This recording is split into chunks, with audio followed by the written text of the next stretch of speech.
Let's now switch lanes and hear from a Nigerian living in China where the novel coronavirus broke out from.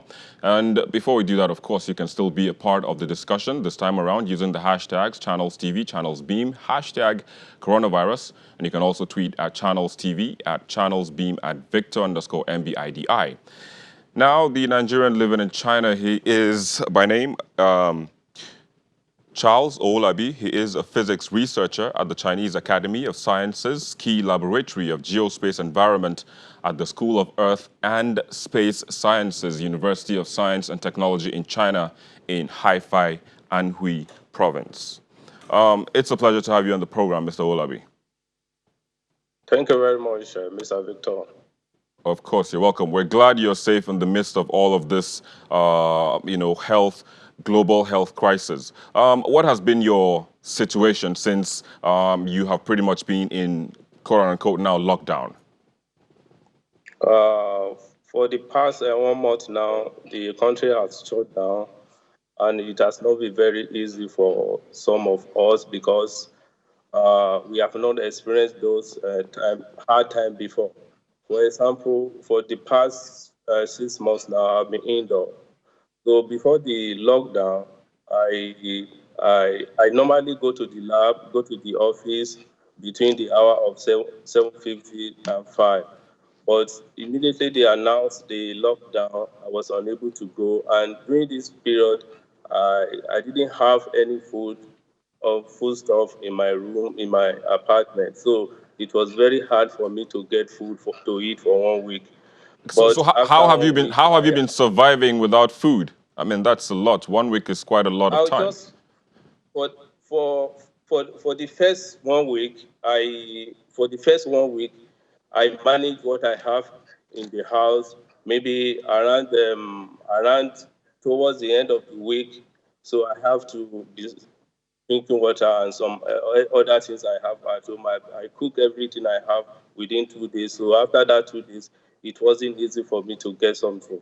So what I did after 1 week, I wrote a letter to the school authority that they should permit me to get some food outside. They said no, that the only thing I could do then is that I order food online, and those food vendors will come and drop the food at the doorstep.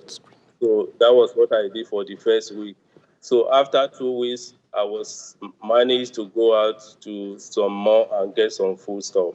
So it has not been really easy.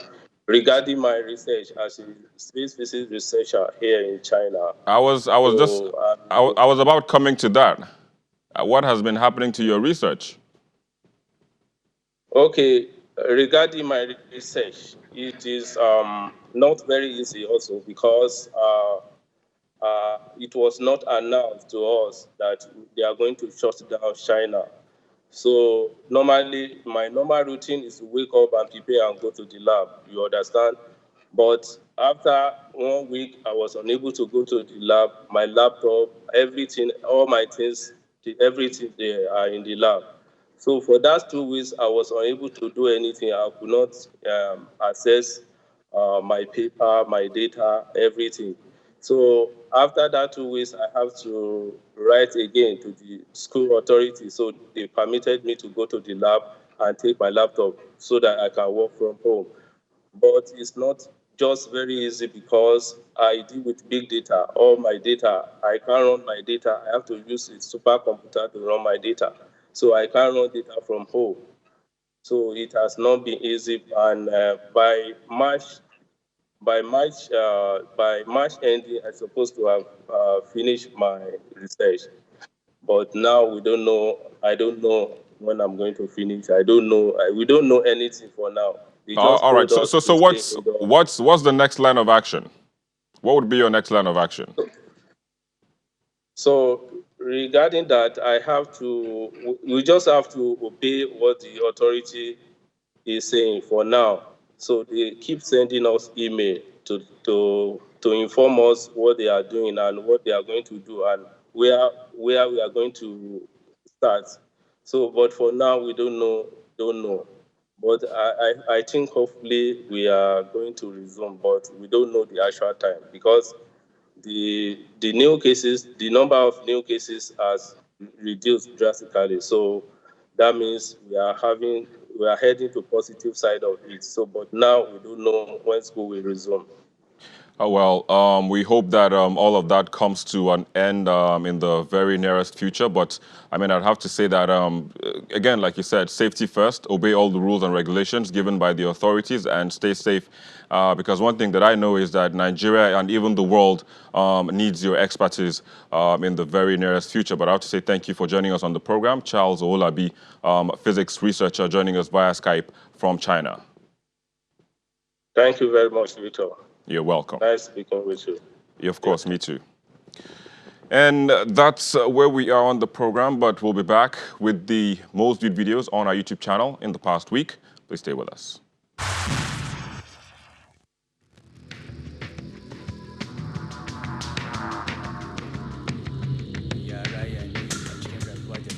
This week's top 5 videos begins with the acceptance by the deposed Emir of Kano, Muhammadu Sanusi II, of his fate after the state governments stripped him of his title.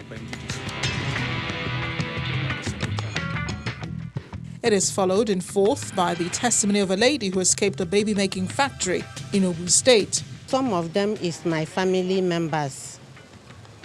Some of them are a destitute inmates. Like 2 of them is an positive, HIV positive inmates, which I directed them where they are getting their treatment. I asked the boy, say, why the person he marry all those girls is here?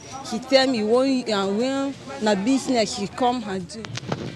Third spot is taken by the visits of the mum of the deposed Emir of Kano, Muhammadu Sanusi II, while he was in Nasarawa.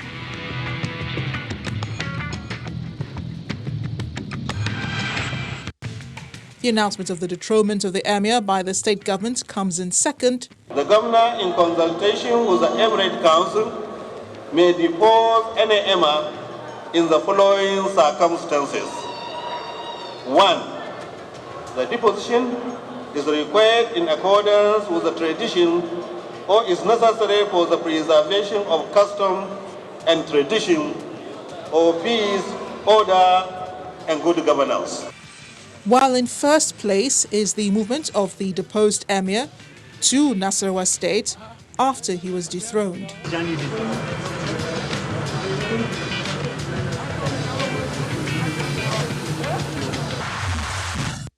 And there you go. Those were the most viewed videos on our YouTube channel in the past week. And also, that's the program this week. Thank you for watching. I'm Victor Matthias. See you again next week.